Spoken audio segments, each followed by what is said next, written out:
Welcome to today's edition of Fitness DTV. Today we are going to be talking about how to modify the pull-ups and the chin-ups in any of the P90X workouts. There's, I think, 3 for sure, maybe even 4 individual routines that have pull-ups or chin-ups in them, if you do not have a pull-up or a chin-up bar. Okay. Obviously, the first thing you can do is use resistance bands. I have personally used the resistance bands. The last time we did P90X, I only used the resistance bands, and my back came out great.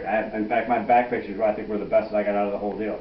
So, if you don't have bands, however, you can use dumbbells. Okay, if you have heavy enough dumbbells, they have to be challenging dumbbells because the back muscles that you're using are huge. You're using the latissimus dorsi muscle, which is this big muscle underneath here, the rhomboids, which is the muscle in between your shoulder blades, the deltoids, which are these muscles behind your shoulders.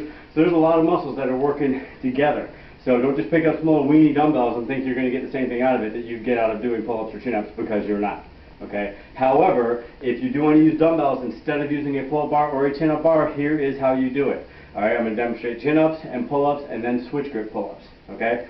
So first thing we're going to do is chin-ups. Chin-ups, your palms are facing in towards your body. Okay. So that's how you pick up your dumbbells. You pick them up like this. Palms facing in towards the body, okay, and then you're just going to pull up like this.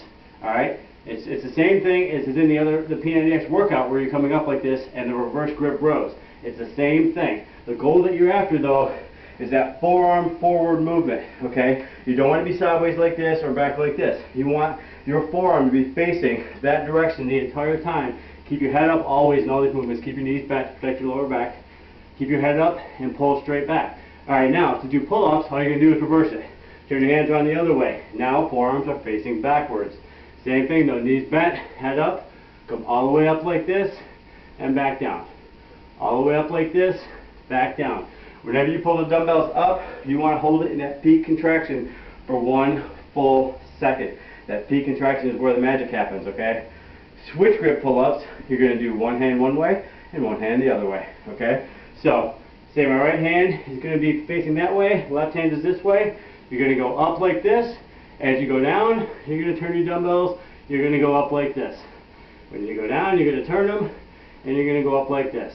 Okay, so, is this going to mirror exactly what you would get from a pull-up or a chin-up? No, because it's a completely different movement. However, it's going to use the same muscles that you would use in a pull-up or a chin-up, which is obviously the goal. So, ideal situation, you get yourself a pull-up bar or a chin-up bar. If you can't do that, get a heavy-duty resistance band, because then you can have the full range of motion just exactly as if you were doing pull-ups or chin-ups. If you can't do that, get yourself some heavy dumbbells and you can modify the movement like that.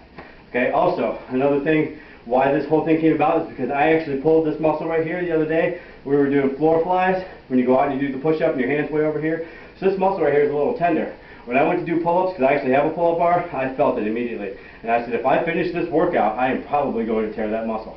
And it's never worth getting injured over. So I said, what else can I do other than just not doing those movements? So I figured this out, to use the dumbbells instead. And now you can do the same thing. So that's it for today on Fitness DTV. We will see you next time.